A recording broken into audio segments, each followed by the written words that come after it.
욥기는 지혜 문학 가운데에서 위기지혜에 속하게 되는데 언제 썼는가? 위기의 때. 이스라엘의 위기는 바벨론 포로기다라고 이렇게 볼 수가 있는데요. 이때 가장 큰 영향을 준 것은 신명기 신학.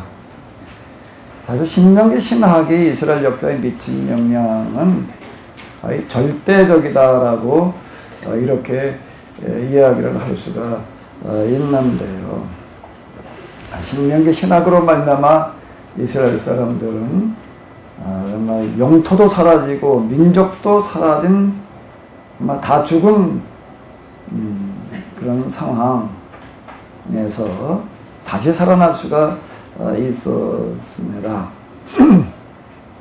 이제 요 시기에 활동을 했던 그 예언자가 에스겔서가 되겠는데, 에스겔서가 이제 이런 측면에서 이제 대단히 중요합니다.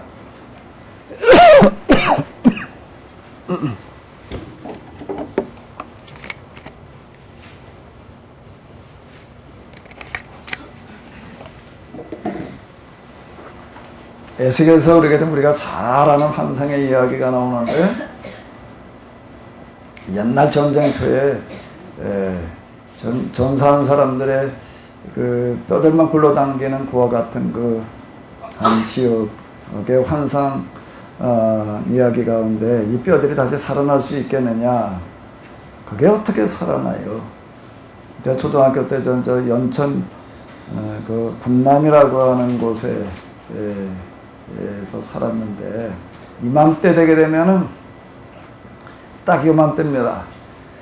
아주 애들은 다 산에 가서 살았어요. 아주 괭이 들고 가가지고 칡뿌리 캐먹느라고 그냥 그러고 있었는데, 지금도 이렇게 돌이켜놓고 보게 되면 칡뿌리 캐서 이렇게 산에 다니다 보게 되면은요, 산에 돌 숫자만큼 뭐가 있었냐면 뼈들이 이렇게 많았습니다. 그때는 잘 이해를 못했어요. 지금 돌이켜놓고 보니까 그게 무슨 뼈인가 하면은 전사자들의 뼈예요. 어디 밭 같은데 이렇게 한쪽에다 이렇게 하다 모아놓은 거 보게 되면요, 이렇게 쌓여 있었어요, 뼈들이. 난 애들 때 그게 다 무슨 짐승뼈인 줄 알았는데 지금 보니까 전사자들의 뼈. 저희 애들 때 많이 가지고 다니면서 서로 이렇게 따먹게, 딱지 모양으로 따먹게 놀이한 게 있었습니다. 그게 뭐였는가 하면 군번이요. 군번인데 애들마다 특히 남자애들은 그게 주로 이제 그 놀잇감이어가지고 그랬는데, 많이 가지고는 몇십 개를 가지고 있었어요, 군번은. 군번 하나가, 그때 그냥 그냥 놀잇감 좀 하고 녹도 안 나고 그냥 그러니까 가지고 놀았는데, 그거 하나가 다 사람 하나잖아요. 그러니까 온 동네 애들이 다 몇 개씩 가지고 놀았으니, 그 상황인 거예요. 살아날 수 있겠느냐. 그게 어떻게 살아나요?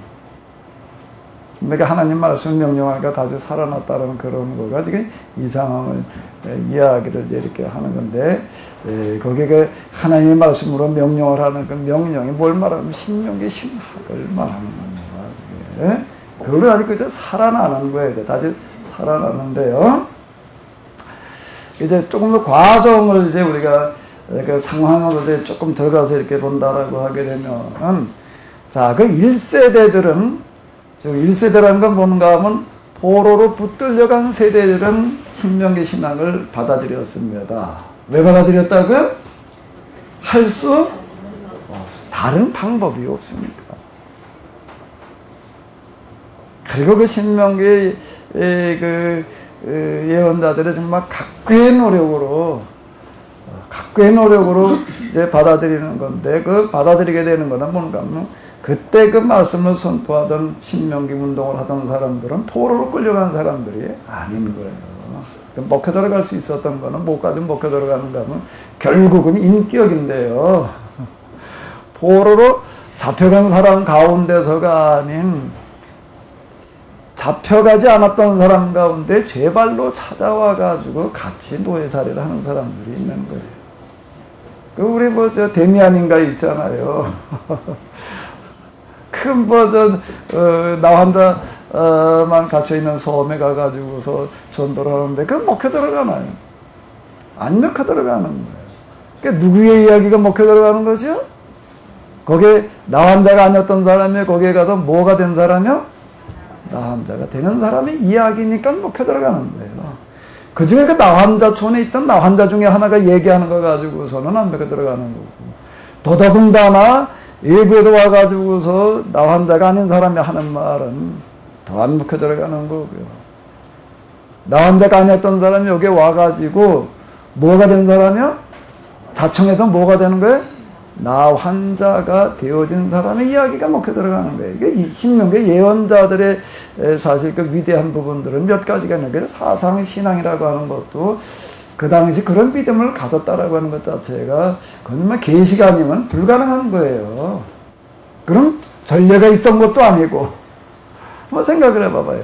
노예를 끌려갔다가 그냥 나라도 땅덩어리도 없어지고 민족 사라진 상황에서 뭐 그렇게 옛날에 그렇게 해서 한번 그렇게 한 적이 있었다, 그걸 가지고 한 것도 그런 적이 없는 거예요. 그런데 거기에 배교징계 회개 구원이라고 하는 이 신앙을 가지고 거기에 가서 그들을 다시 회복시킬 수 있다라고 믿는 것 자체는 그건 계시가 아니면 불가능한 이야기입니다. 그게 어떻게 사람에게서 나와요? 이건 불가능한 얘기가 되는 거고요. 근데 그거를 적용시키는 방식이라고 하는 거는 뭔가 하면 자청해서 뭐가 되는 거라고요? 전쟁 포로로 자기가 가는 겁니다. 그리고 가서 그 노예 삶을 똑같이 사는 거예요. 사실 이거가 먹혀 들어가게 한 거거든요. 1세대들은 어쨌든 이 신명기 예언자들의 노력에 의해서 이제 이걸 받아들여서 막 회개 운동들을 하는 거예요. 회개 운동들 그때 이제 그 신명기 역사서라는 게 쓰여지고 이제 그러는데, 이제 시간이 지나서 이제 세대가 바뀌었습니다. 이 시간 지나고 나서 이렇게 보니까는요, 애들 커도 어른 되는 거 금방이에요. 근데 시간이 지나서 이제 거기도 아주 어린 나이에 끌려갔거나, 철모를 때 끌려갔거나, 아니면은 거기에도 현재도 태어난 그런 세대들이 이제 주축으로다 이렇게 등장을 하는 거예요. 그 포로로 끌려온 전쟁 포로 세대는 배교 징계를 인정할 수밖에 없었습니다. 신명기를 가지고 쭉 공부하다 보니까 우리가 하나님 말씀대로 살지 않아서 이랬구나. 우리가 제사장들 중심으로 가르쳐주던 그 신앙, 그 중심으로 살았던 게 잘못된 신앙생활을 했던 거구나라고 인정을 할 수가 있었습니다. 그러니까 이 사람들은 회개를 받아들인 거예요. 그러니까 이게 이제 받아들였는데, 여기 태어난 세대는, 새로 태어난 새로운 세대는 우리가 지금 여기 와서 이렇게 전쟁, 포로살이, 노예살이를 해야 되는 게 누구 죄 때문인 거예요, 이게? 누구 죄 때문인 거예요? 자기들 죄는 아닌 거예요. 그럼 누구 죄예요? 최소한 자기 부모, 조상들의 죄인 거예요. 그러니까 이 사람들 생각 속에는 뭐가 들어있냐면, 우리가 지금 이렇게 이 바벨론에서 제일 비참한, 바벨론이 그 나라의 수도인데, 제일 비참한 이런 신세로 전락을 한 것은 누구 죄 때문이다? 부모의 죄 때문이다. 조상들의 죄 때문이다. 자, 이렇게 되는 거예요, 이제. 그러니까 이제 여기 세대 간의 차이라고 하는 게 이제 명확하게 드러나는데, 전쟁 포로로 끌려온 세대는 우리가 잘못해서 우리가 이랬으니까 우리가 이제 회개해야지 이렇게 되는데, 그 다음 세대들은 이제 얘기가 다른 거예요. 그 다음 세대들은. 이 사람들한테는 뭐라고 그래야 되나?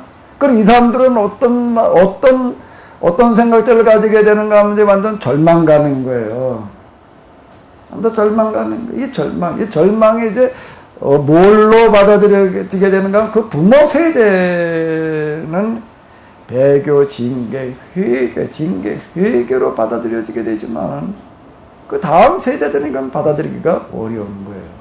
내 죄 때문이 아니니까, 뭐 잘못한 게 아니고, 우리가 지금 징계받는 게, 징계라고 하는 그 징계가 누구 때문에 징계라고? 부모 때문에, 조상 때문에라는 거예요. 그럼 부모 때문에, 조상 때문에 내가 이 모양이 됐어요. 그건 내 잘못이 아니야. 자, 그럼 뭐라고 그래야 되나? 뭐라고 그래야 돼? 팔자지 뭐. 팔자 타령하는 거예요. 이제. 야, 이건 뭐, 그걸 뭐라고 보죠? 운명론 또는 숙명론이라고 이제 이렇게 이제 얘기를 한다고요. 이 사람들이 숙명론에 시달리는 거예요, 이거는요.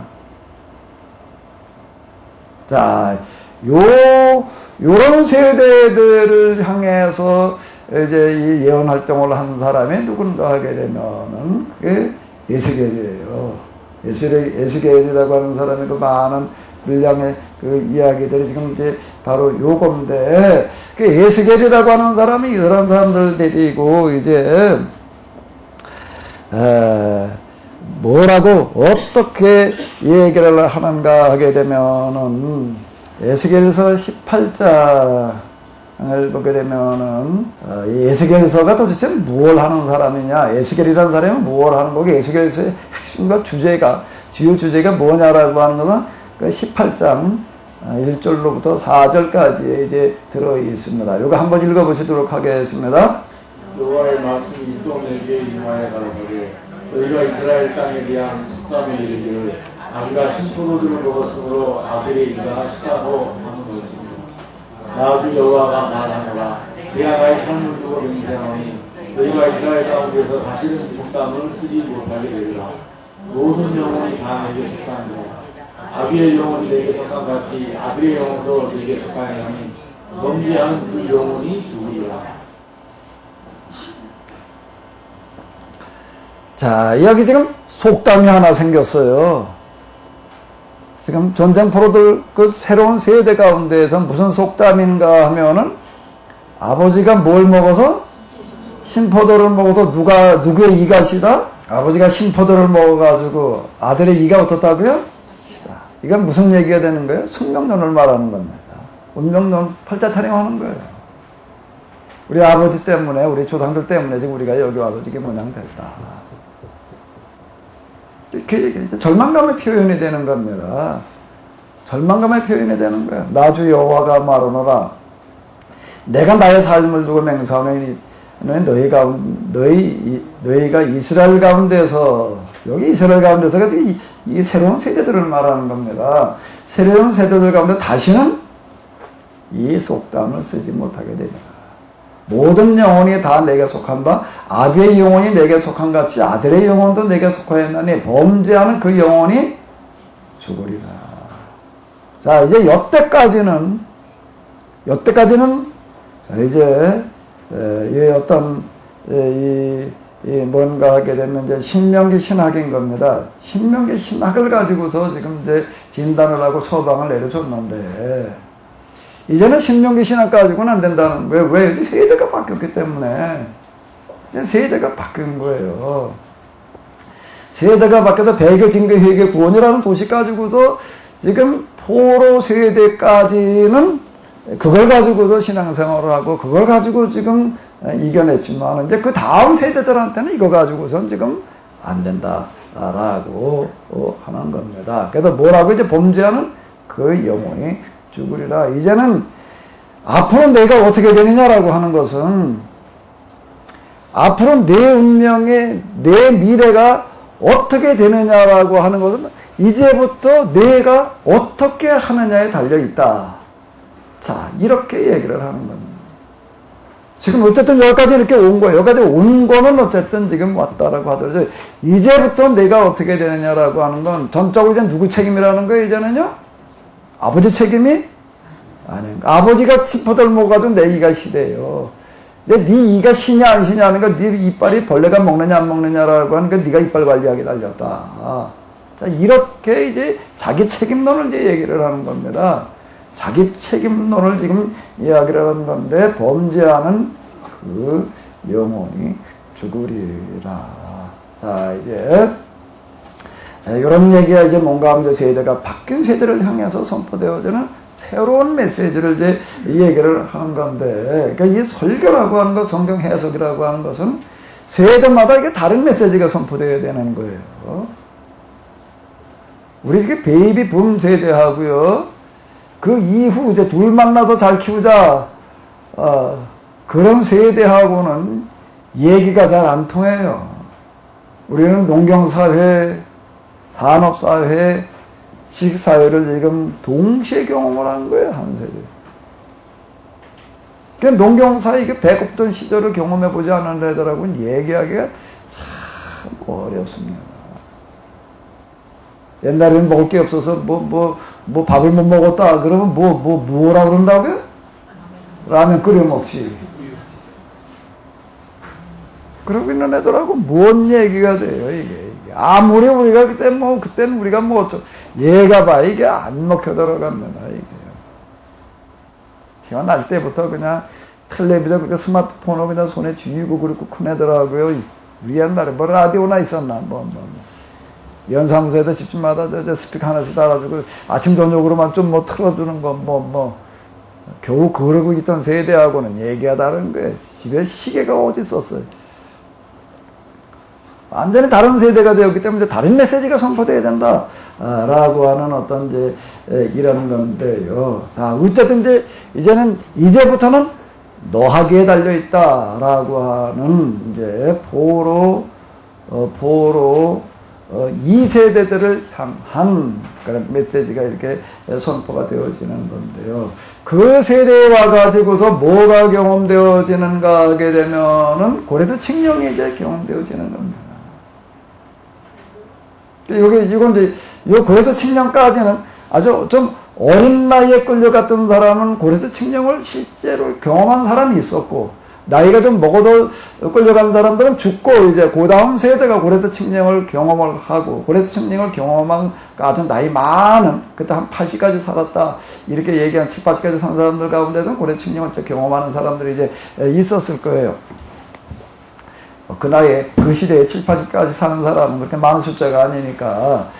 자, 어쨌든 이런 변화의 과정을 거치게 되어집니다. 그런데 포로기를 지나서 귀환기로 들어오게 되는데, 그러면서 그들 가운데 전통 교리가 하나 생겨지는 거가 뭔가 하게 되면 인과응보라는 교리가 이렇게 하나 굳어지게 되는 거예요. 우리가 이 포로기 그리고 고레도 칙령 귀환이라고 하는 걸 경험을 해보니까, 얘 하나님, 우리가 믿고 있는 하나님이 진짜 살아계신 하나님이다. 이건 역사 속에서 경험이 되어지는 겁니다. 그래서 여기 그 이후 그들은 정말 우리가 믿고 있는 이 하나님이 정말로 살아계신 하나님이시다. 아니 그 이전에는 그런 신앙을 안 가졌나? 그 이전에는 그런 신앙을 안 가졌을까? 포로기 경험하기 이전에 이스라엘 사람들 어떤 신앙생활을 했을까? 우리가 믿고 있는 하나님 진짜 살아계신 하나님이다라고 믿었을까? 안 믿었을까요? 진짜 믿었을까? 안 믿었을까요?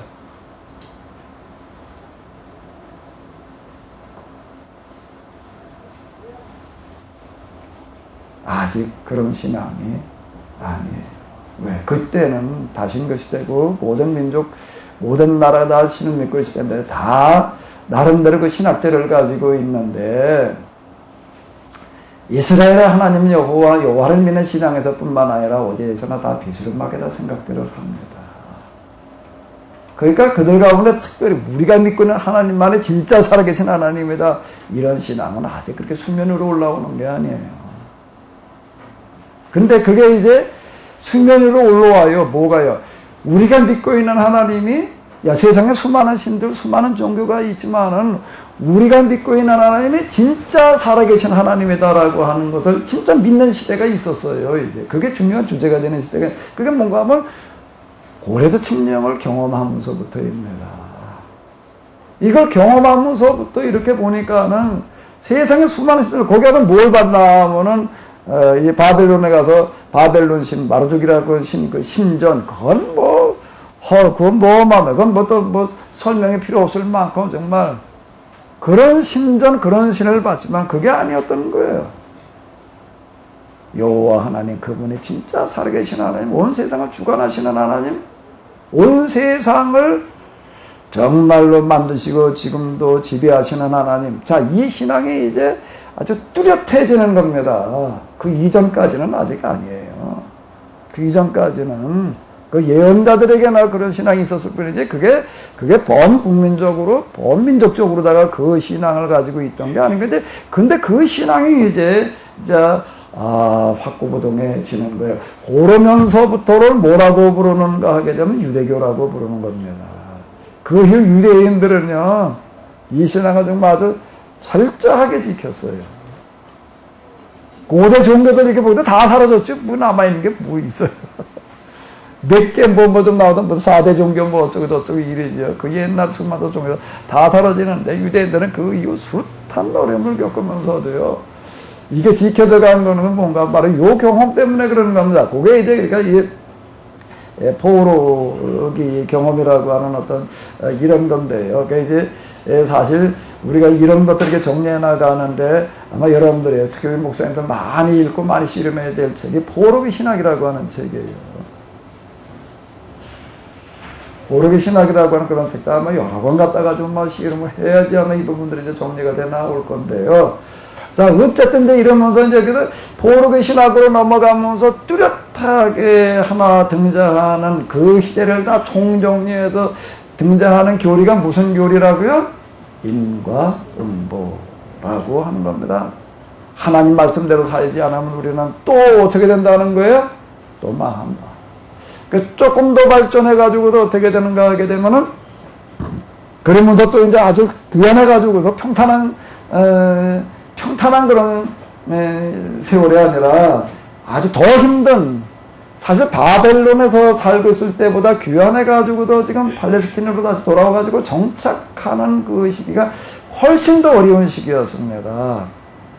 그게 뭐 완전 4년 초가고 주변에 적전방에서 울보글하고 그 에스라 느헤미야서를 읽어보게 되면 우리가 볼 수 있게 되면 그건 우리가 지난하게 소선지서라고 하는 걸 가지고서 이제 우리가 이렇게 봤잖아요. 그 시기가 얼마나 힘든 시기였는지 에스라 느헤미야서에서 얘기하고 있는 것도 통해서 우리가 이제 접근해 볼 수가 있는데, 거기다가 이제 조금 더 지나면서 이제 알렉산더의 영향력이 이제 미쳐오면서부터 이제 훨씬 더 어려운 그런 상황을 맞이하면서 이제 이 인과응보라고 하는 거가 중심 교리가 이제 되어져서 우리가 하나님 말씀대로 살지 않으면 안 된다.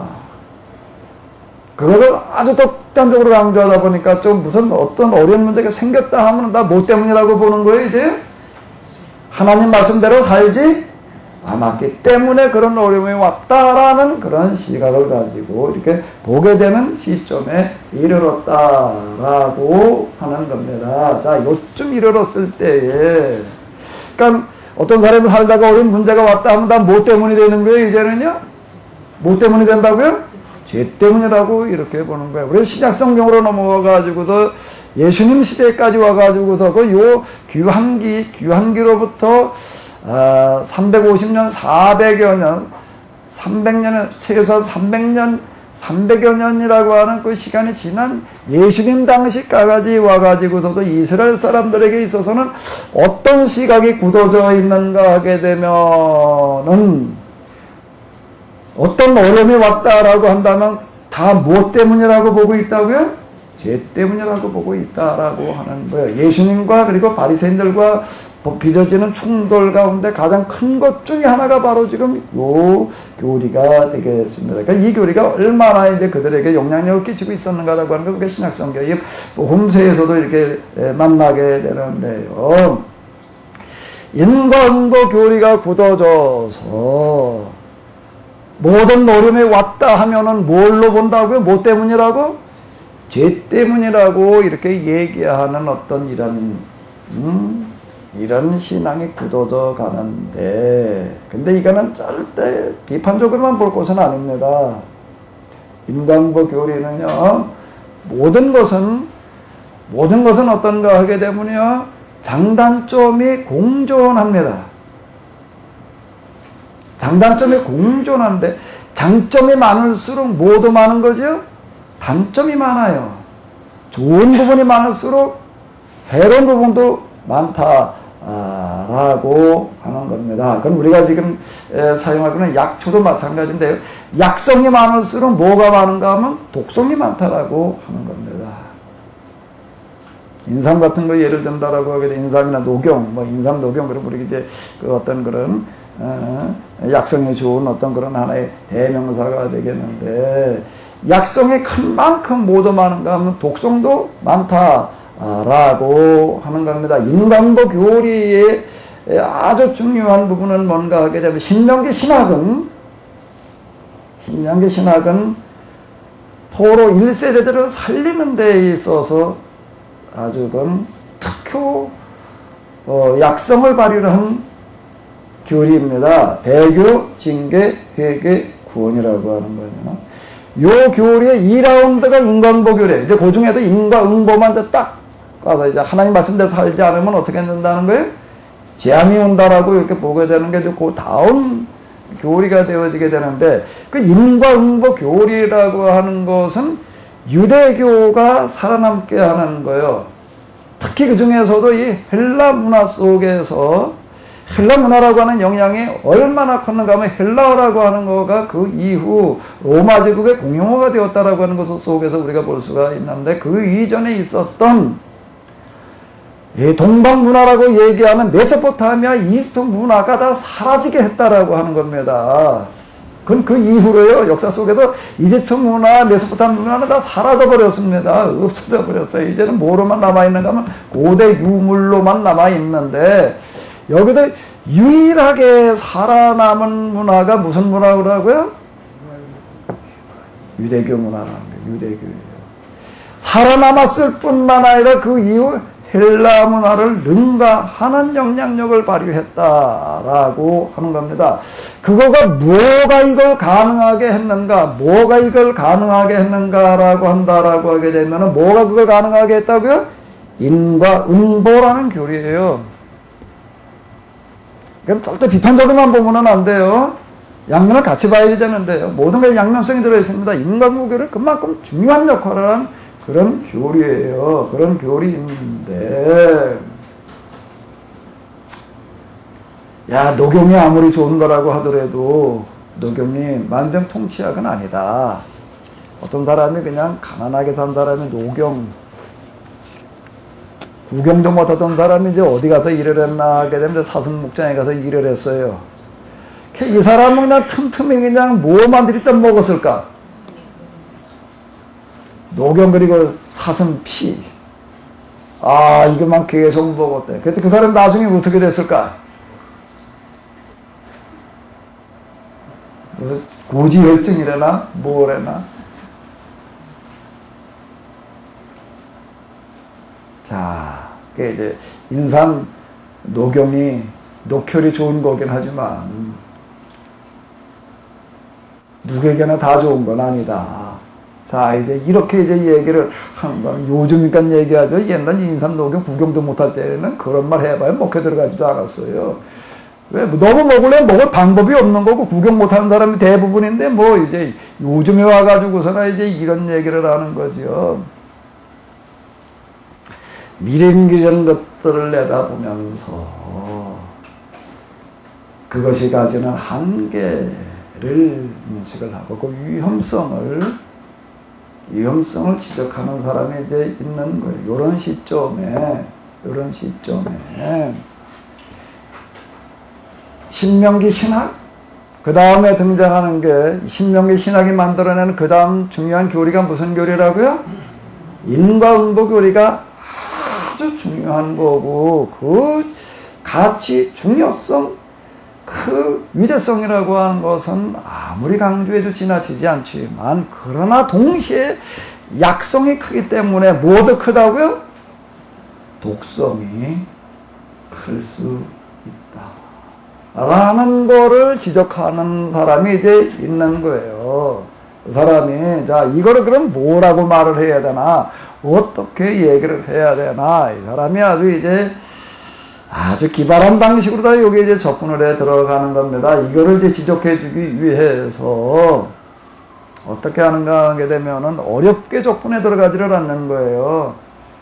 누구나가 다 아는, 모르는 걸 가지고, 모르는 소재를 가지고 얘기를 해가지고서는 전달력이 떨어지니까 누구나가 다 아는 이야기를 통해 가지고, 다 아는 걸 통해서 어렵게 보통 논문 형식으로 접근해 들어가는 것이 아니라 이야기 형식으로 접근해 들어가서 그 문제점을 지적을 하고 그 다음에 이제 이 인과응보 교리를 넘어서 신명기시나 인과응보 이거를 넘어서 그 다음 어떤 신앙으로 가야 되느냐라고 하는 것을 제시하는 사람이 있는 거예요. 그 사람이 누군가 하게 되면은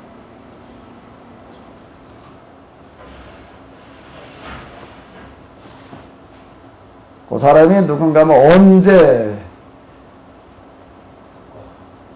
누가가 요 사람이에요. 욥기는 누가가 쓴 게 아니고요. 이거를 얘기를 하려니까 이거를 하기 위해서는 그 시대에 통용되고 있는 지식을 총동원을 해서 자, 여기 잘 보십시오. 욥기가 왜 이렇게 중요한 책인가. 빅토르 유고라고 하는 사람이요. 나 빅토르 유고 좀 한번 만나봤으면 좋겠어. 난 그 사람 책을 뭐 읽은 게 이제 몇십 년 읽은 게 돼서 이제 다 잊어버리고 난 제목도 기억이 안 나기는 하는데 뭐 읽어본 거 같긴 한데. 그 욥기의 책을 갖다가 뭐 읽다 보니까는 어디 누가 그런 거 써놨더라고요. 빅토르 유고라고 하는 사람이 뭐라고 얘기를 했는가 하게 되면 이 세상에 모든 책들이 다 사라지고 단 한 권만 남겨 놓아야 된다라고 얘기를 한다면 나는 주저하지 않고 욥기를 선택을 하겠다라고 얘기를 했대. 그게 뭔 생각으로 그런 말을 했는지 내가 좀 한번 물어보고 싶은데 지금 아직 살았나?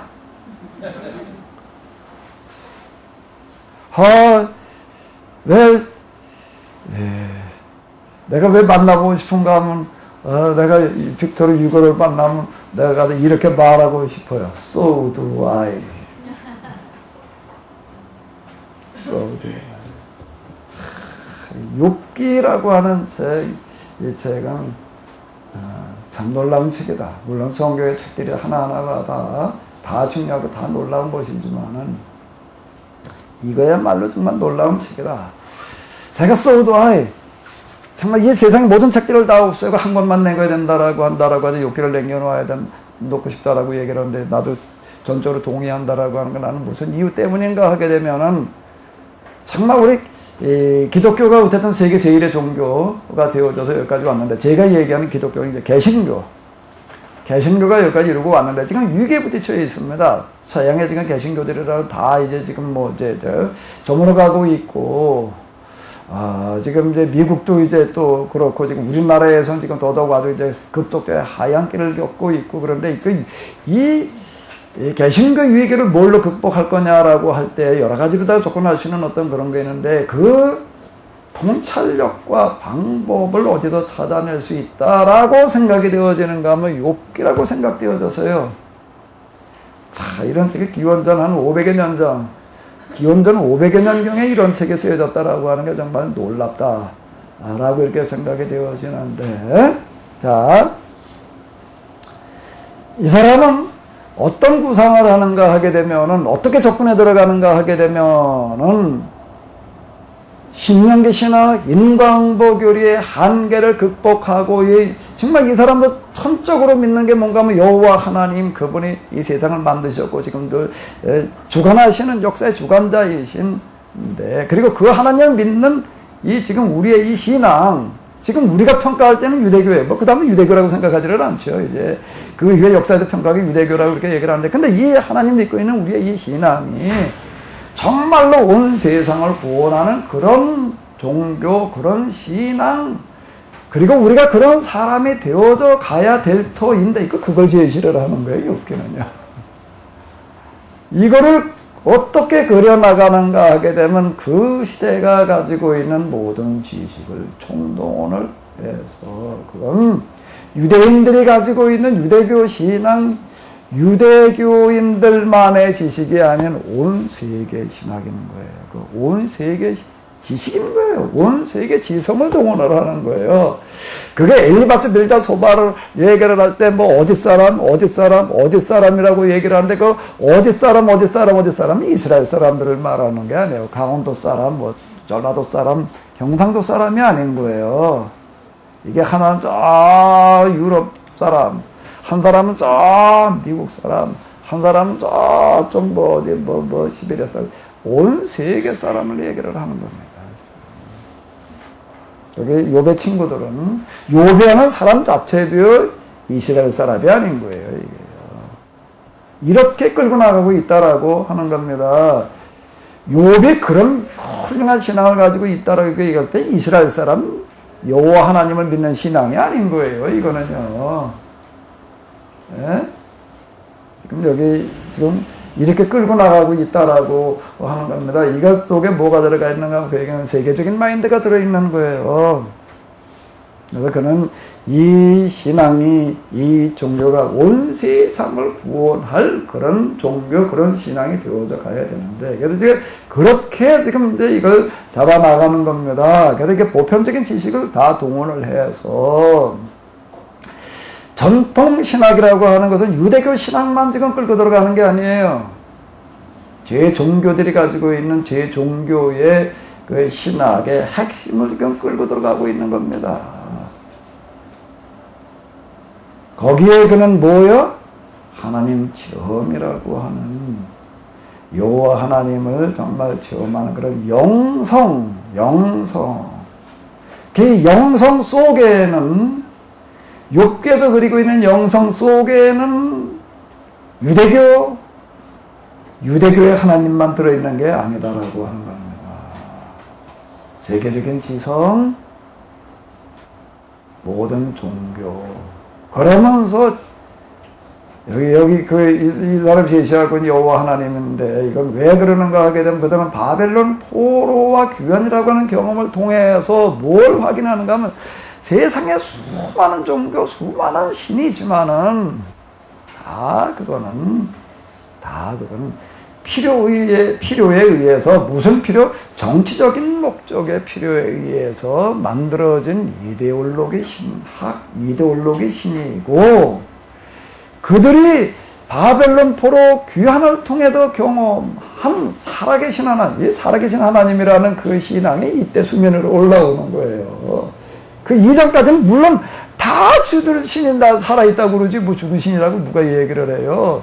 근데 무슨 신이 살아있는 줄 어떻게 알아, 그거를. 그게 확인되어지는 게 뭔가 하게 되면은 바벨론 포로 신학이라고 하는 겁니다. 그 바벨론 포로 신학이라고 하고 대단히 중요한 거예요, 이게요. 정말로 살아계신 하나님을 체험하는 신앙을 가진 영성의 사람이 뭐를 극복하기 위해서요?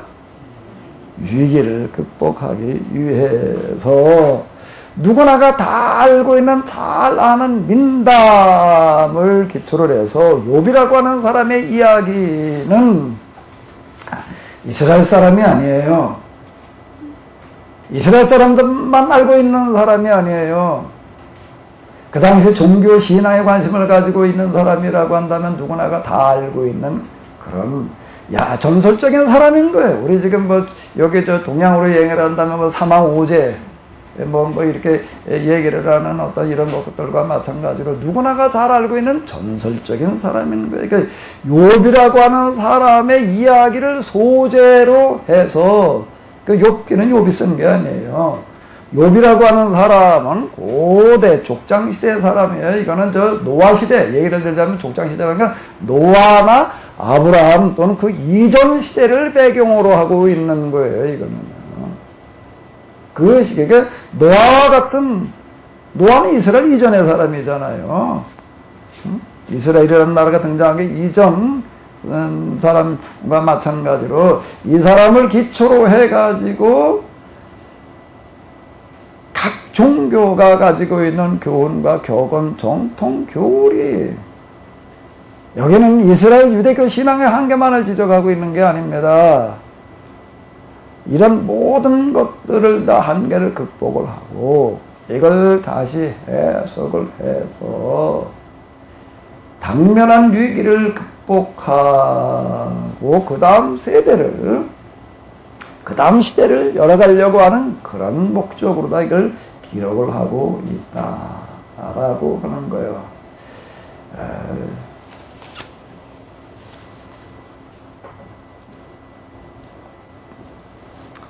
에스겔서 14장 14절이 있습니다. 자, 한번 읽어보시겠습니다.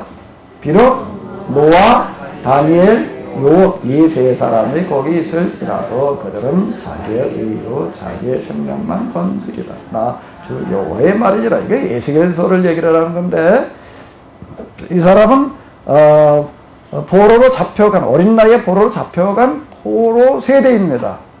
그러면서 이제 고담 세대를 향해서 메시지 선포하는 역할을 했던 어떤 그런 사람인데, 여기 보게 되면 노아, 다니엘, 욥이라고 하는 사람이 등장을 하고 있어요. 이거 한번 또 나오고 있습니다.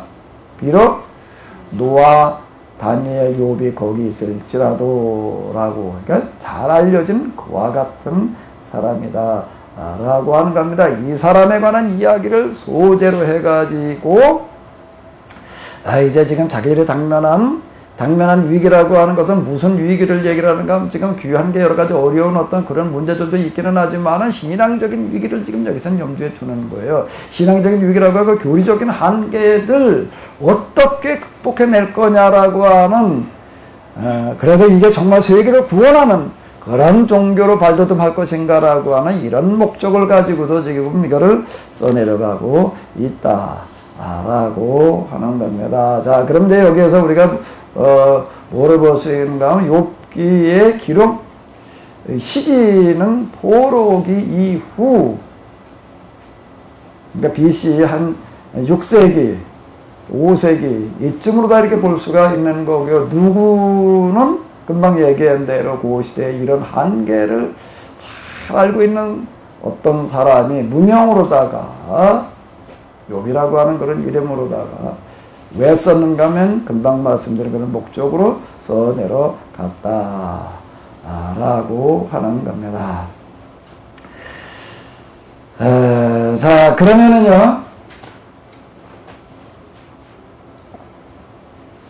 이 욥이라고 하는 사람을 통해서 욥기의 저자는 이제 어떻게 끌고 나가고 있는지라고 하는 건 이제 아까 우리가 맨 처음에 이제 구조를 봤는데, 자, 이걸 지금 이런 식으로다가 지금 끌고 나가고 있습니다. 이런 구조로다가 끌고 나가고 있는데요.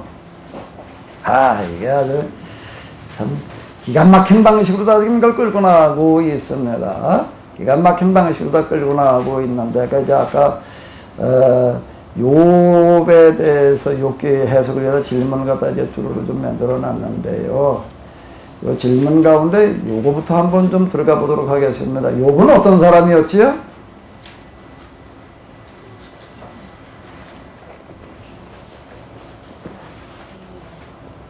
일단 여기서 제가 얘기하는 욥은 시련이 오기 전에 욥은 어떤 사람이에요?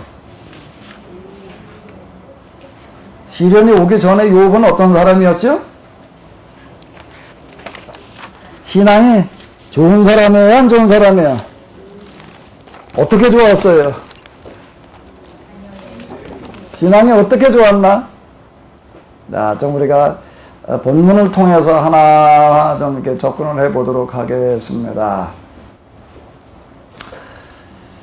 여기 보게 되면 이제 욥이라는 사람을 좀 들어가 보게 되면 아들이 몇이에요? 7, 딸이 3, 그리고 그 사람은 우수 땅, 이게 우수라고 하는 건 이스라엘 이내를 말하는 게 아니라 이스라엘 바깥을 말하는 거예요. 이건 맞아, 애정지역이었으리라고 이렇게 이제 추정을 이제 하는데, 이게 뭐 명확하지 않습니다. 어쨌든 분명한 거는 이스라엘 내를 말하는 게 아니라고 하는 겁니다. 그러니까 이방인을 말하는 거예요. 이방인은. 그 사람은 온전하고 정직하여, 그 사람은 어떻다고요? 온전하고 정직하여 하나님을 경외하며 무에서 떠난 사람이다? 악에서 떠난 사람이다라고 이렇게 얘기를 하고 있습니다. 아들 7, 딸 3, 합하면 얼마예요? 합하면 얼마예요? 10. 그 다음에 재산을 쭉 열고 하는 거니까 양이 몇 마리요? 7,000마리, 낙타가 3,000마리 요 그랬어요. 자, 이게 합치면 몇 마리예요? 합치면 몇 마리예요? 소가 500개, 양나기가 500마리, 합치면 몇 마리? 자, 이렇게 이제 이 얘기를 하고 있습니다. 자, 그럼 공통점이 뭘까요? 7 더하기 3, 그러면 얼마예요? 또 7 더하기 7이 여기 좀 큰 7이네. 1000을 7으로 해가, 자, 1007개 더하기 1003개 더하니까 또 몇이에요? 1000이 몇 개? 10개. 이건 100으로 다 5개 더하기 또 100 더하기 105개 더하기 100이 또 몇 개예요?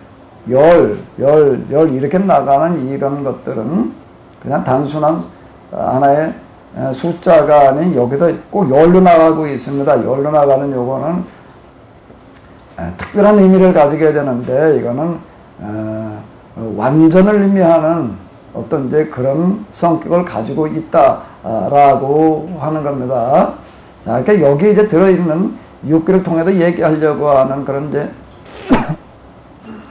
이제 우리가 그 목적에 이제 접근에 들어가 봐야 될 것 중에 하나가 이런 얘기가 되는데 이거는 그 단순하게 양이 7,000마리, 낙타가 3,000마리, 소가 딱 500마리, 암나귀가 딱 500마리 이렇게 있었다는 그런 이야기를 재산이 어마어마하게 많이 있는 동방의 가장 큰 부자였다. 자, 이렇게 얘기를 하고 이제 그 욥기는 예단 주석이라든지 어떤 이런 것들 이렇게 보게 되면은 전성되어져 있는 어떤 그런 것들 가운데 욥이나 그 세 친구들 다 이제 한 지역의 왕이었다라고 이렇게 얘기를 하더라고요. 이 사람은 재산도 이렇게 가진 사람이고 자녀도 아주 완전한 자녀들을 가진 사람이고 그리고 그 자식들이 모여가지고서 10명이 되다 보니까 이제 생일잔치들을 하게 되면은 잔치가 끝나면은 차례대로 그걸 불러내가지고서 어떻게 했다 명수제를 뭘 드렸다는 거야? 번제를 드렸으니 욥이 혹시 말하게 혹시 내 아들들이 죄를 범하의 마음으로 하나님을 욕되게 하였을까 함이라. 욥의 행위가 어땠다고요? 항상 이랬다. 이제 천상 회의 가운데 이제 사탄도 여기 들어와 있는데 하나님께서 사탄에게 묻습니다. 내가 내 종 욥을 주의하여 보았느냐? 그와 뭐라고 얘기를 하시는가 하게 되면 한번 읽어보시기 바랍니다. 온전하고 정직하여 하나님을 경외하며 악에서 떠난 자는 어떻다고요? 세상에 까닭없이 욥이 그러겠습니까? 욥에게 준 게 많으니까 그렇지요. 이제 이러고 나가는 거예요. 그거 한번 다 걷어가 보십시오. 이제 그런 식으로 얘기를 하니까 야 진짜 욥인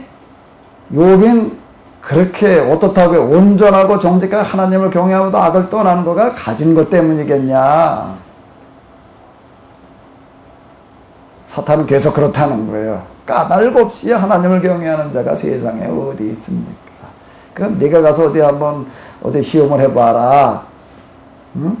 가진 걸 다 거둬가지게 되면 틀림없이 주를 향하여 욕하지 않겠습니까? 그래 한번 어디 가서 해봐라. 그래가지고 이제 재산이 다 날아가고 그 다음에 뭐도 날아가고요? 자식들이 한꺼번에 이제 죽었다라고 연락이 왔는데 뭐라고 그러는가 하게 되면 한번 읽어보시기 바랍니다.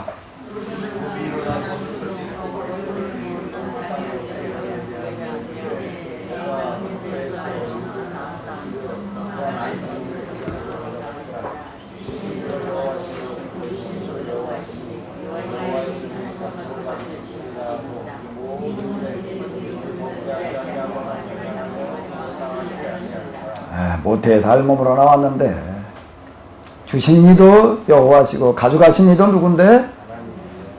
여호와 이름의 찬송을 받으실지니이다. 그 범죄치 않고 원망하지 않았대.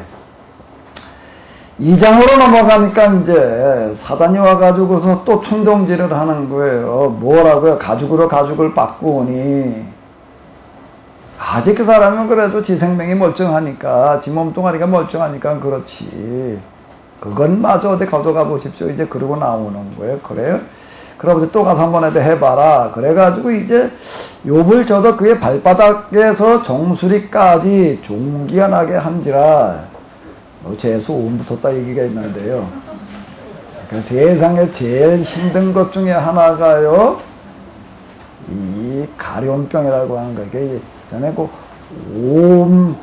요즘 병력 면제되는 건 뭐 이거저거 나오는데 옛날에 뭐 걸리면 병력이 면제해줬어요? 옴이 붙으면 병력 면제해줬습니다. 그럼 번지는 게 돼가지고서요. 이제 옴이 걸렸어, 이제.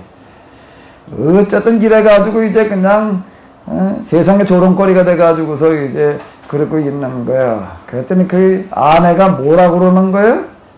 한번 읽어보세요. 당신이 그래도 자기 온전함을 깨지겠냐. 하나님은 어떻게 하라? 욕하고 죽어라. 그랬더니 뭐라고 얘기를 하는가 하게 되면 이렇게 얘기를 하고 있습니다. 한번 읽어보세요. 한 어리석은 여자의 말 같도다. 우리가 하나님께 복을 받았으니 화를 받지 않냐고 하고 이 모든 일에 욕이 입술로 공개하지 않습니다. 서론에서 얘기하는 욥은 이와 같은 사람입니다. 그러면 여기서 자 지금 1장에서 얘기했던 것과 같이 온전하고 정직하게 하나님을 경외하며 악에서 떠난 자, 그리고 또 그와 같이 온전하고 정직하게 하나님을 경외하면서 악에서 떠난 자, 그런 자는 세상에 없다. 그래서 반복해서 이렇게 얘기를 하고 있는데, 온전하고 정직하게 하나님을 공경하며 악에서 떠나는 게 뭐예요? 뭘 어떻게 하는 거예요? 이와 같이 온전하고 정직하여 하나님을 경외하며 악에서 떠나는 게 뭘 어떻게 하는 거지? 뭘 어떻게 하는 거예요? 욥기 저자는 문학적인 상상력, 뭐 이거 끌고 나가는 어떤 이런 거가요. 정말 대단한 사람이에요. 정말 이런 발상을 해낼 수 있다라고 하는 거가. 이게 전설적으로 다 이렇게 알려지기만 있었지. 전설적으로만 이렇게 알려진 사람이에요, 이 사람은. 요거 지금 1장, 지금 여기 구조에서 이렇게 볼 때, 서론과 결론이잖아요. 요건 전해지는 내려오는 민담입니다. 이런 사람이 있었다는 거예요. 야, 그렇게 제사를 다 날라고 자식이 죽어도 말이야, 몸에 병이 들어도 정말 신앙을 변치 않았던 그런 사람이 있었다. 그래서 하나님께서 그에게 이제 행복해 주셔서 이제 배의 축복을 주셨다. 요렇게만 전해져 내려오는 겁니다. 요 가운데는 이제 욥기 저자야, 이제. 욥기 저자의 작품이에요, 여기가 진짜 욥기 저자가 얘기하려고는 여기에 들어 있습니다. 요건 전해져 내려오는 거예요. 그러면 그렇게만 내려오는 거예요. 자, 봐봐요. 뭐라고? 야, 이런 전설적인 사람이 있어. 전설적인 사람이 있어. 뭐 어떻다고? 1장 1절이 뭐라고요? 그 사람은 어떻다고요? 온전하고 정직하여 하나님을 경외하며 악에서 떠난 사람이야. 그 사람은 그와 같이 온전하고 하나님을 정직하여 하나님을 경외하며 떠난 자는 세상에 없었다. 자, 이렇게 전해지는 사람인 겁니다. 여기까지는 전해지는 거예요. 그러니까 서론과 결론은 전해지는 민담이고, 그러니까 3장부터 42장 전반까지는 이제 욥기 저자의 이제 그 작품이에요. 이 사람이 지금 이걸 통해서 얘기를 하는 겁니다. 자, 그러면은 여기 지금 이제 이게 온전하고 정직한 하나님을 경외하며 악에 떠나는 사람이 뭐 하는 사람이냐라고 하는 거가 막연한 거예요. 여기까지는 막연한 거예요. 뭘 어떻게 하는 거야? 그럼 이제 이렇게 물음을 줄여보자고요. 욥기 저자는 온전하고 정직하여 하나님을 경외하며 악에 떠나는 게 어떤 거라고 말을 하고 있지요? 그런 걸 말하고 있나? 말하고 있나? 말하고 있나? 말하고 있다면 어디? 말하고 있어요, 없어요? 일단 둘 중에 하나니까 찍어봐요. 말하고 있어요? 말하지 않아요? 어느 쪽의 가능성이 높아요? 말하지 않았다면 내가 묻질 않지. 답이 나올 수가 없으니까. 말하고 있지 않은데 어떻게 답을? 욥기 저자는 말을 하고 있습니다. 민담에서 전해진 그것 속에서는 그건 막연한 얘기예요. 구체적으로 온전하다는 것이, 정직하다는 것이 악에서 떠나며 하나님을 경외하는 게 어떻게 하는 거냐라고 하는 것을 욥기 저자는 말해놓고 있습니다. 그 욥기 저자가 말하고 있는 온전한 정직함, 악에서 떠나고 여호와를 경외하는 게 도대체 뭐냐? 뭐냐라고 하는 것들을 우리는 찾아봐야 될 터인데 어디서 찾아볼 수가 있을까요? 어디서 찾아볼 수가 있을까요? 자, 여기 제가 구절을 놨습니다. 구절을 펼쳐놨는데요. 서론, 결론, 그 다음에 3장은 독백이고, 그 다음에 주르르 4장에서 27장까지는 친구들과의 대화고, 지혜 참가고, 29장 31장은 요게 독백이고, 마지막 단원에 들어가는 게 엘리후의 이야기, 하나님의 말씀, 어디 들어있을까요? 여기 들어있습니다. 욥이라는 사람이 이제 친구들과 대화를 다 끝내고 그러고 나가지고서 자기를 회상하는 이야기가 들어있습니다. 내가 그동안 이러이러이러하게 살았는데 그런데 지금은 이 모양 이 꼴이 됐다. 온 동네 웃음거리가 됐다. 온 사람들의 안주거리가 됐다. 자, 이렇게 지금 이제 자조 섞인 그런 독백을 하고 있는 그런 내용이 들어있는데 이 얘기 속에 그동안 내가 이러이러하게 살아왔다라고 얘기하는 것 속에 여기 들어가 있습니다. 거기를 읽어보게 되면 좀 더 구체적으로 온전하다는 거가 정직하다는 것과 하나님을 경외하며 악에서 떠나는 게 뭘 하는 거냐? 뭘 하는 거냐라고 하는 게 들어있다라고 하는 겁니다. 그럼 이제 이 부분을 들어가서 좀 먼저 읽고 나가보도록 하겠습니다. 자, 몇 장에서 몇 장이라고요? 자, 다시요. 이제 이거 구절을 일단 이제 이렇게 구절을 머릿속에다 넣어요. 이거는 그 슬라이드에 들어있죠? 예, 이건 머릿속에 집어 넣어놔야 됩니다. 이제 여기가 이제 제대로 이게 딱 정리가 되려고 한다라고 하게 되면은요. 자, 29장 31장 부분에 들어있는데, 그럼 29장부터 한번 읽어보도록 하겠습니다. 욥이라는 사람이, 이제 자기를 회상하며 욥이 풍자하여 이르되 나는 지난 세월과 하나님을 나를 보호하시던 때가 다시 오기를 원하노라. 그때에는 자, 읽고 나가는 거예요. 그때에는 또 뭐예요? 그때는 자, 이러면서 내가 이제 그때는 이랬다 이러고 지금 나가는 건데요. 자, 한번 차근차근 읽으시면서 욥의 구체적으로 막연하게가 아니라 구체적으로 어떻게 살았는지를 한번 접근해 보도록 하겠는데요. 개역 개정보다는 이거는 세번역이 좀 더 다가가기가 쉬울 것 같아요. 한번 이제 읽어보시도록 하겠습니다. 다 같이 보시겠습니다. 욥이 다시 이웃에서 말하였다. 지나간 세월로 돌아갈 수만 있으면 하나님이 보호하시던 그 지나간 날로 되돌아갈 수 있으면 좋으련다. 그때는 하나님이 그 불로 내 머리 위를 비춰주셨고 빛으로 인도해 주시는 대로 내가 어둠 쪽을 활보하지 않았던가. 내가 그처럼 잘 살던 그 시절로 다시 돌아가서 살 수 있으면 좋으련다.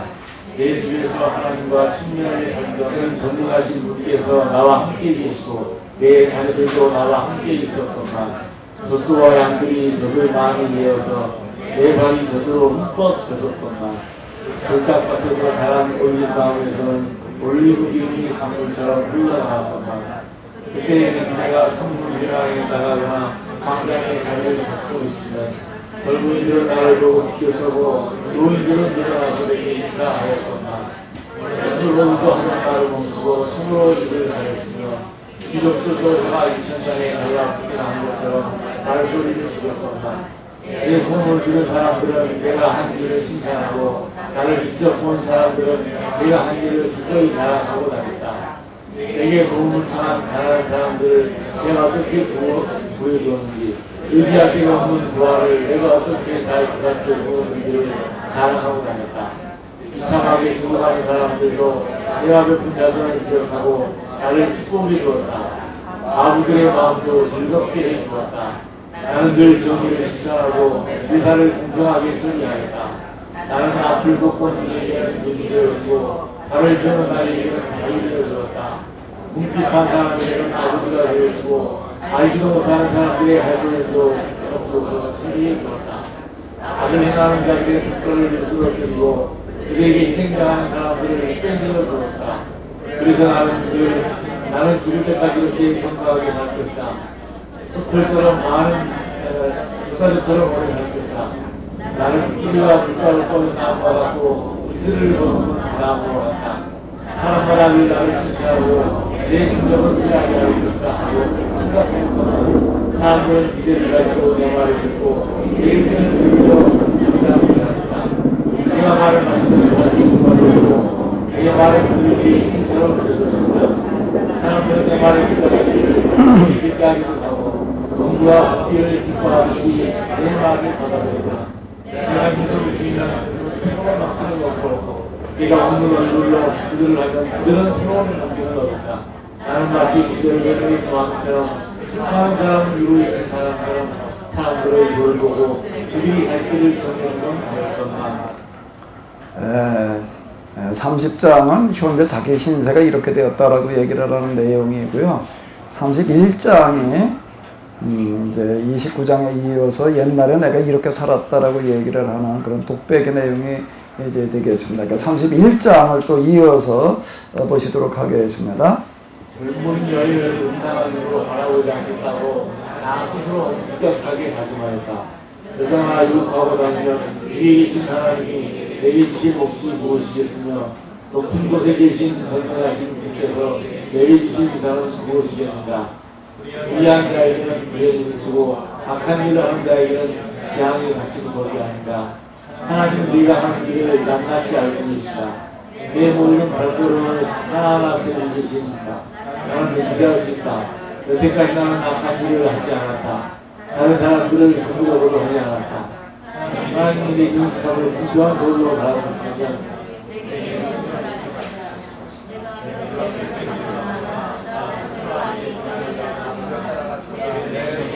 힘들다고 있다면 내가 신 것을 다른 사람이 거두어 먹어도 내가 지은 농사가 망하더라도 나는 할 말이 없을 것이다.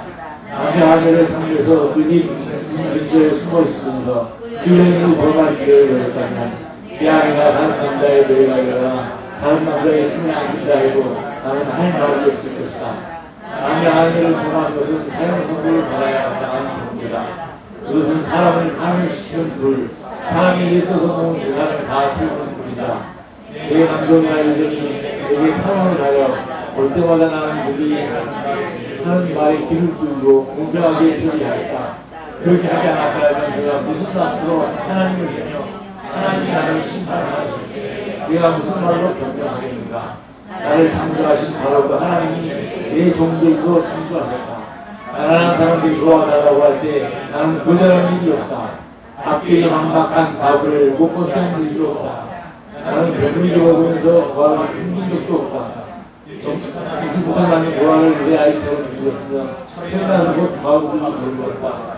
너무나도 가난하여 옷도 걸치지 못하고 조용한 사람이나 덥고 잠것이 없는 가난한 사람을 볼 때마다 네가 그의 장들을 깎아서 그것으로 옷을 만들어 그들에게 입혔다. 시린 허리를 따뜻하게 해주었더니 그들이 나를 진심으로 축복하고 내가 정판에서 이길 것이라고 생각하고 말을 속이기라도 할 거라면 내 팔이 보여주라고 할 말이 없다.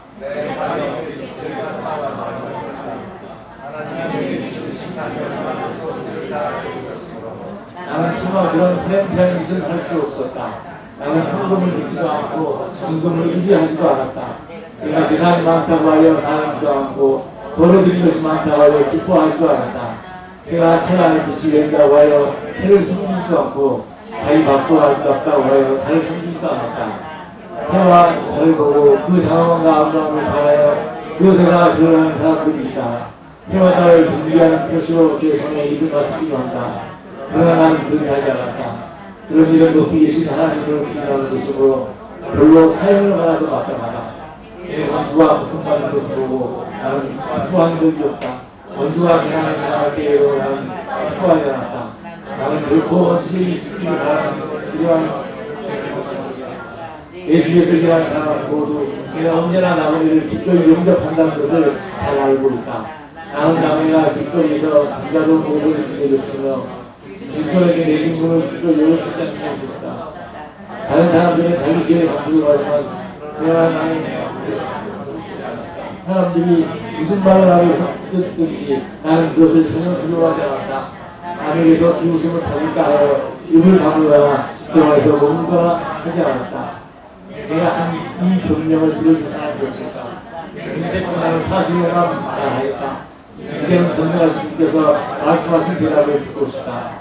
내 원수가 나를 고발하면서 뭐라고 말했는지 내가 저지른 일가를 기록한 성장에 있어서 내가 욕을 수만 있다면 나는 그것을 자랑스럽게 어깨에 메고 다니고 그것을 왕관처럼 머리에 끼고 다녔다. 내가 그 눈앞에 떳떳이 서겠다. 내가 가꾼 땅이 훔친 것이라면 땅 주인에게서 부당하게 빼앗은 것이라면 땅에서 나는 조산을 공짜로 먹으면서 곡식을 잃은 농부를 빌려주겠다면 내 앞에서는 네 대신 뛰어야 된다.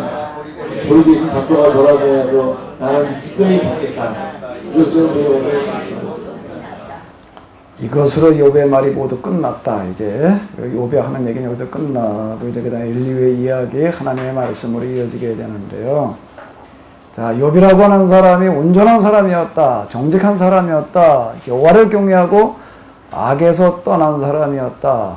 이제 1장, 2장 서론에서는 그렇게 얘기를 하고 있습니다. 즉 이건 뭔가 하게 되면은 이제 전해지는 그런 민담인 거예요. 누구나 다 알고 있는 노아처럼 잘 알고 있는 그런 이야기를 가지고서 그런 걸 소재로 해가지고서 욥기의 저자는 이제 이스라엘의 신앙이 어떤 신앙이 되어야 되겠는가라고 하는 것들을 자기의 이야기를 통해서 이제 이거를 끌고 나가게 되는데 여기서 그는 구체적으로다가 지금 밝히고 있습니다.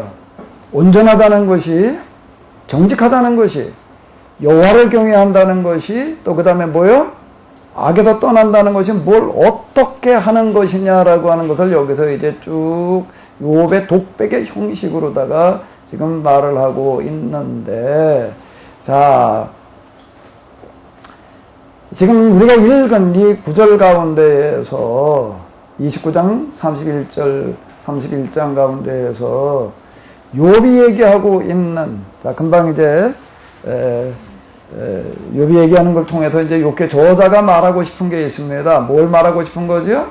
온전한, 정직한, 여호와 경외, 그 다음에 뭐요?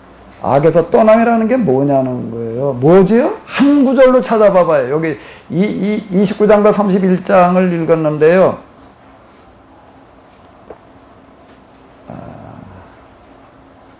29장 31장 한쪽에다 펴놓을 테니까 어디 한번 자, 29장과 31장 가운데에서 한 구절로다가 대표적인 구절이 뭐가 있을까요? 뭐 쭉 읽어내가다가 보니까 뭐 읽느라고 바빠가지고 욥기 저자가 말하려고 하는 이상적인 신앙이라고 하는 거가 그 뭐 이제 온전한 정직한 하나님 경외함, 악에서 떠남이라고 하는 거 그냥 이상적인 신앙이라고 이제 뭉뚱그려가지고 얘기를 해보자고. 이상적인 신앙이라고 하는 것은 뭐가 이상적인 신앙이라는 거죠? 31장 15절이 대표 구절이라고 얘기를 할 수가 있습니다. 욥기 저자가 진짜 말하려고 하는 내용은 여기 들어있다라고 이렇게 볼 수가 있는데요. 욥기 저자 좀 불러왔으면 좋겠는데, 좀 나도 사실 좀 내가 욥기 이렇게 정리하다 보니까 내가 좀 물어보고 싶은 게 있어요. 욥기 저자한테 진짜 욥기 저자가 이렇게 생각을 했는지, 내가 그렇게 해석을 하는 건지. 틀림없이 뭐 똑같이는 아니겠지만 제가 얘기하려고 하는 것과 많은 부분이 유사하리라고 봐요. 한번 읽어보세요. 바로 그 하나님이, 이게 율법 정신, 예언 정신이 다 여기 들어가 있습니다. 요번 지금 이렇게 얘기를 하는 거야. 난 정말로 이렇게 살았다는 거예요. 여기 지금 37절에 가서 이렇게 보게 되면은 뭐라고 얘기를 하는가 하면, 나는 내가 한 모든 일을 그분께 낱낱이 말씀드리고 나서 그분 앞에 떳떳이 서겠대.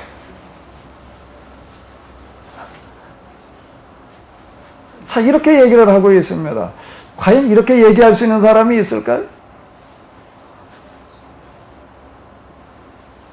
난 그분 앞에 설까봐 두려워. 나는 내가 한 모든 일을 그분께 어떻게 해야 하겠다고요? 낱낱이. 난 내가 했던 일 가운데 몇 개나 좀 내놓으라면 몰라도 낱낱이 내놓는다는 건 아이고. 낱낱이 말씀드리고 나서 그분 앞에 나는 떳떳이 서겠대요. 그럼 자기 독백으로 하는 얘기예요. 사실 이건 이제 이 29장 31장을 욥기 저자가 정말 하나님 앞에서 우리가 가져야 될 신앙이 어떤 신앙이냐, 이런 신앙이어야 된다라고 하는 걸 여기서 지금 그려놓고 있는 건데요.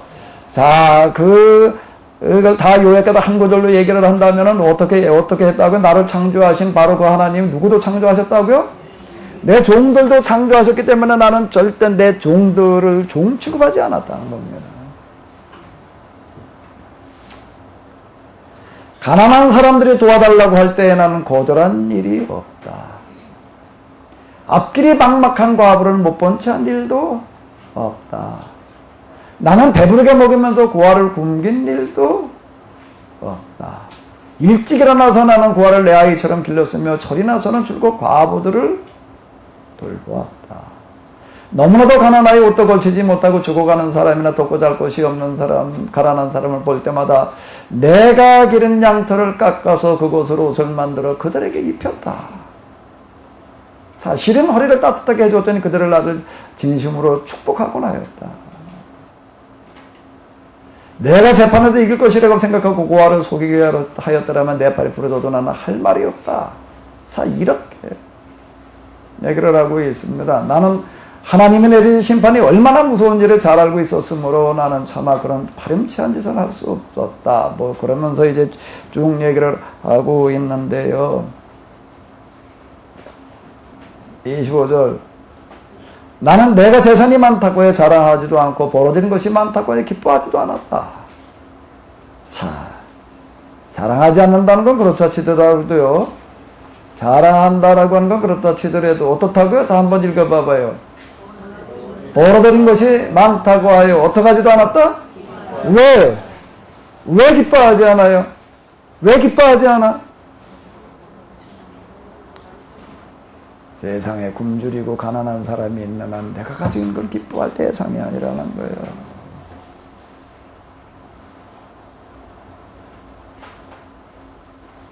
욥기 저자가 제시하는 신앙에 의하게 되면은 야, 나는 건강하다라고 이렇게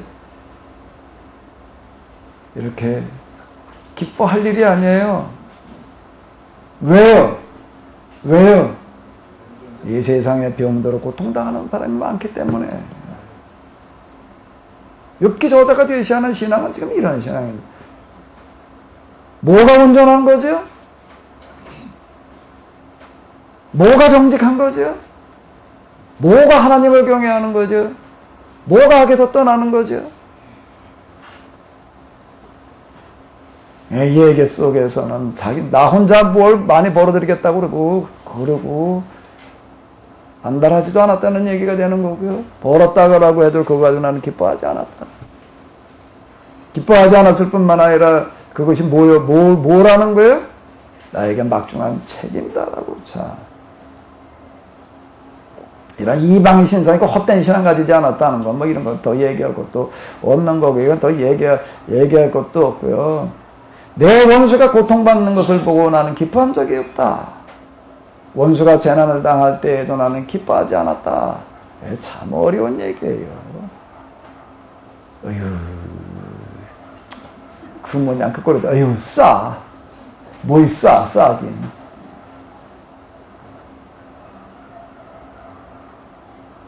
혼자 잘났다고 맨날 그러더니 설치더니. 나는 결코 원수들이 죽기를 바라는 기도를 하여 죄를 범한 적이 없다. 내 집에서 일하는 사람들은 모두 내가 언제나 나그네를 기꺼이 영접한다는 것을 잘 알고 있다. 나는 나그네가 길거리에서 잠자도록 내버려 준 적이 없으며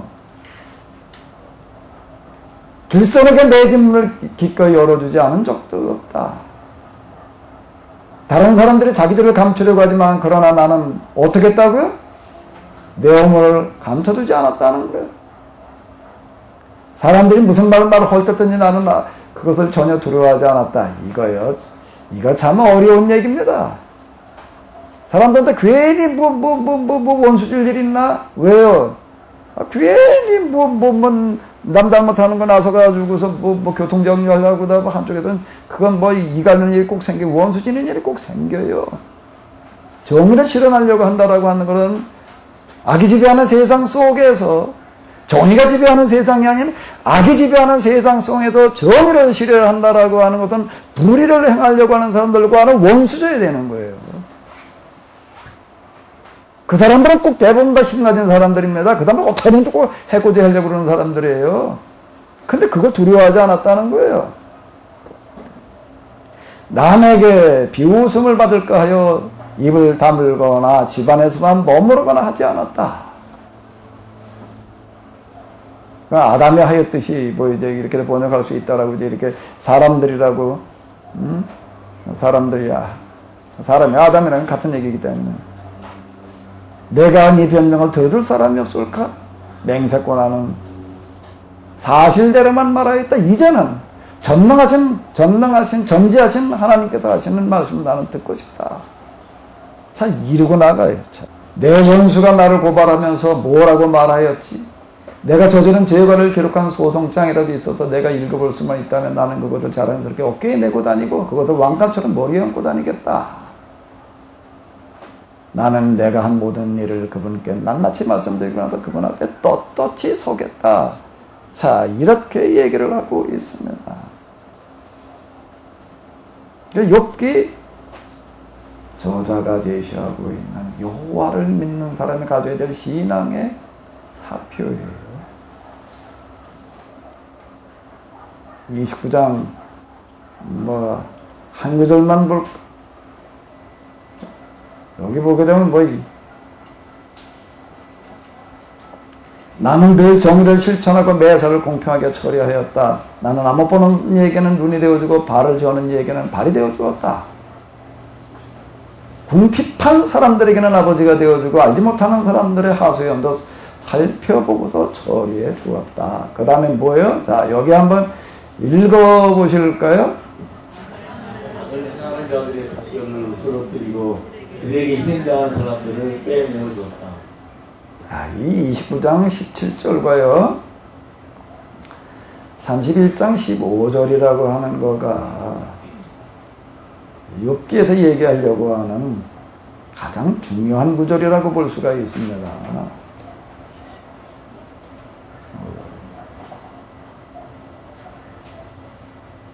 나를 창조하신 하나님, 온 세상의 가장 큰 부자, 여러 가지 면에서 정말 완벽한 사람이라고 얘기할 수 있는 이런 사람, 그 하나님이 나만 만드신 게 아니라 누구도 만드셨다고요?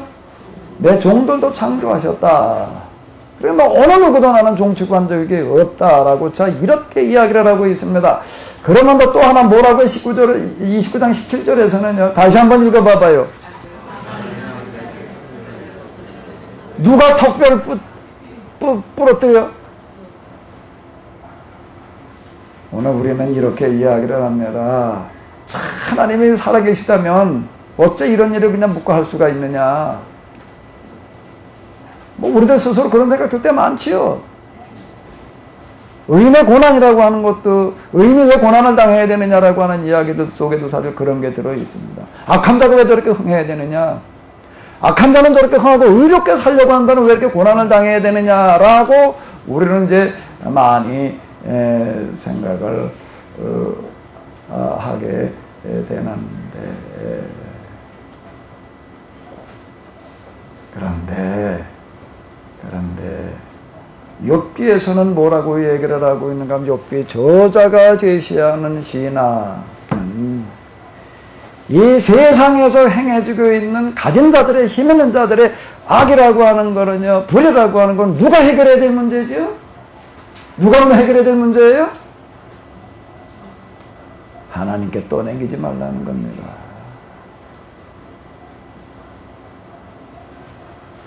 내가 해야 될 일인 거예요. 누가 해야 될 일이에요? 내가 해결해야 될 문제인 거예요.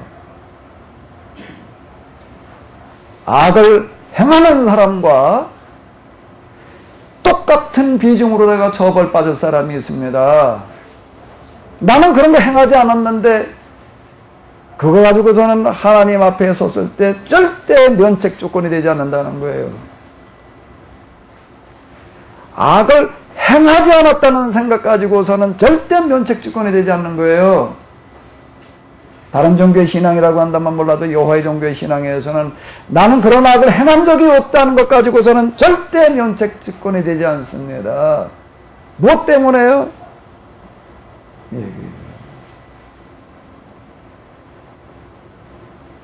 나는 악을 행한 적이 없다, 그런 악을 행한 적이 없다라고 얘기를 하려고 한다라고 한다면은 어떤 사람만이 그 말이 면책 조건이 되어질 수 있는가 하게 되면은 자기 주변에서 그런 악에 행한 적이 없는 사람만이 면책 조건이 되는 겁니다.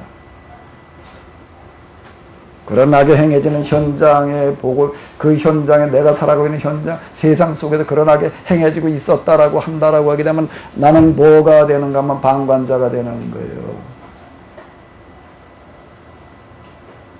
하나님 앞에 섰을 때에는 나는 그런 악을 행한 적이 없다는 것 가지고서는 면책 특권이 아니에요. 뭐가 면책 특권이죠? 면책 조항이 뭐죠? 나는 그 악을 그래도 좀 막아보기 위해서 내가 뭘 했느냐가 중요한 거죠.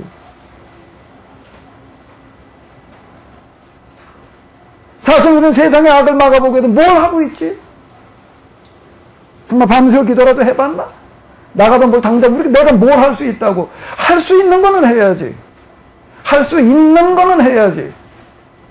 할 수 있는 거는 해야지. 할 수 있는 것 중에서 난 뭘 했나? 할 수 있는 것 중에서 난 뭘 했지요? 뭘 하고 있지요? 나는 뭘 할 수 있는가를 가지고 고민하지 않고 나는 이거를 위해서 정말 이거라도 내가 하지 않을 수 없다라고 해가지고서 여기에 정말 몸부림치는 사람이 아니고서는 그분 앞에 설 수 없다는 겁니다. 우리는 심판이라고 하는 것을요, 십자가라는 걸, 이게 구속신앙이라고 하는 어떤 이런 거 일반도로 여태 온 그 역사의 결과물이 뭔가 하게 되면은 이 지구상에서 이 개신교 신앙이 다 사라질 위기에 처했다는 거예요. 영국이 개신교 국가예요. 세계 선교를 하는 데 있어서 영국, 독일, 그때 개신교 부분에 있어서는 영국과 독일이 세계 선교에서 제일 큰 역할을 한 겁니다. 조금 뒤에 있다, 그 다음에 이제 미국이 하는 거고요. 미국도 영국령이었으니까 사실 영국령이라고 이렇게 얘기를 할 수가 있는데, 그런데 그 영국에 지금 어떤가 하게 되면 크리스마스 카드를 발매를 못해요. 성탄절 때 캐롤을 못 틀어. 왜? 거기는 이제 회교도인들이 더 많기 때문에 숫자적으로 더 많대.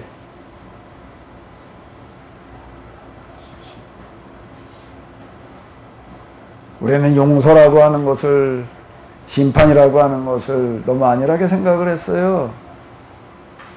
너무 안일하게 생각을 하는 거라고요. 그냥 하나님 앞에 나는 게 십자가만 내대면 그냥 용서받지. 그렇게 생각하는 사람이 이걸랑 그런 사람을 위해서 만들어진 영화가 있어. 드라큘라.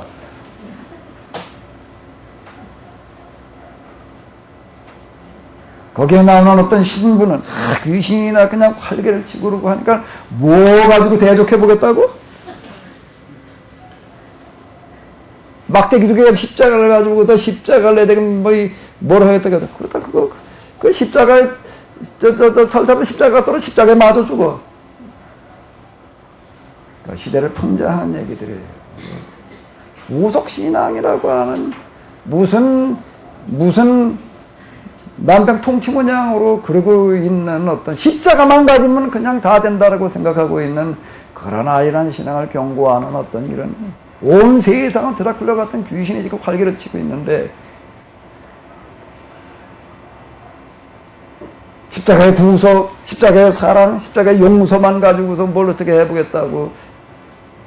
욥기는 어떻게 지금 얘기하고 있는가? 악을 행하는 자들이 턱뼈를 쓰러뜨리고 그들에게 희생한당하는 사람들을 빼내 주었다. 자, 이 29장 17절과 31장 34절은 가장 짝인데요. 다시 한번 31장 34절을 읽어볼까요?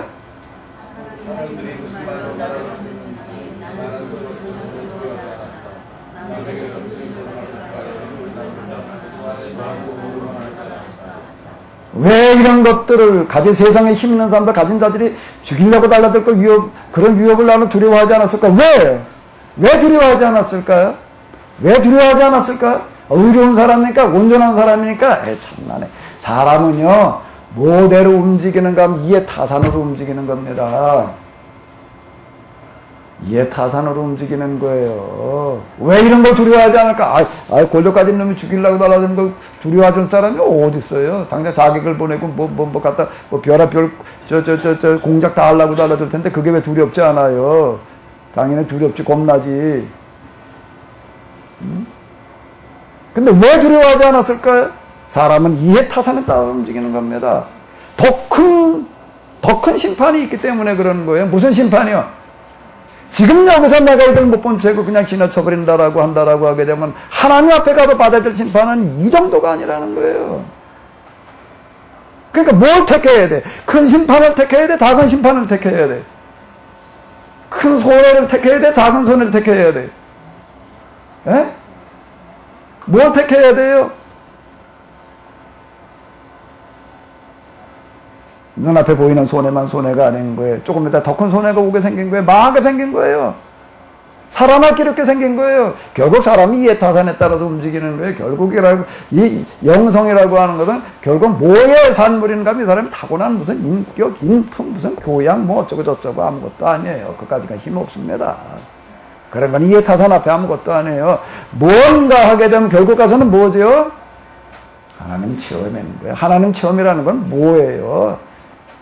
하나님 그분이 얼마나 정말 만나는 분인지 아닌지를 몸소 겪어보는 겁니다.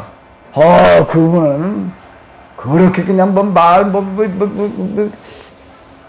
미꾸라지 같은 말 몇 마디로 넘어가는 분이 절대 아니에요. 그분은요. 나의 힘주고 꿰뚫어 보는 분이고요. 그분 앞에 감출 게 없는 거고요. 그분은 어떤 진짜 살아계신 거예요. 그분은 눈에 정말 불꽃을 가지고 계시는 거예요. 그의 입에는 칼이 들어있는 거예요. 하나님의 심판을, 무서우신 하나님을 경험하고 난 사람이 결국은 이건 뭐 피할 길이 없다. 그러니까 이 세상에 이런 것들을 두려워하지 않게 돼 있는 거지요. 결국 사람은 뭐에 따라 움직이게 돼 있다고요? 이해타산에 따라서 움직이게 돼 있는 거예요. 이걸 뭘 갖다 덮어놓는다고 덮어지는 것도 아니고요. 이거는요. 결국 하나님을 어떻게 체험하느냐에 달려있는 겁니다. 난 하나님을 어떻게 체험했지요? 어떻게 체험해? 회심으로 체험을 했지. 회심으로 체험한 것만 가지고서는 이런 삶을 살아갈 방법이 없습니다. 회심으로 더 나가야 되는 거예요. 하나님을 직접 직시하는 면전으로 나가야 돼요. 그분 앞에 가서 한번 서봐야 돼.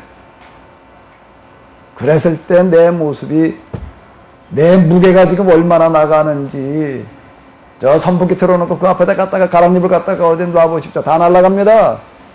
다 날아가요. 자, 바깥에 쓰러가던 먼지를 갖다가 담아서 한번 놔보십시오. 다 날아갑니다. 뭐는 안 날아가나? 저 가서 돌멩이를 집어다 갖다 선풍기 발 앞에 놔봐요. 날아가나 안 날아가요. 납덩어리, 쇳덩어리를 갖다가 태풍이 불 때 놔보십시오. 안 날아가요. 다 날아가도요. 똑같은 얘기예요. 나는 하나님 앞에서 뭐 좀 무게 나갈 만한 게 뭐 있나?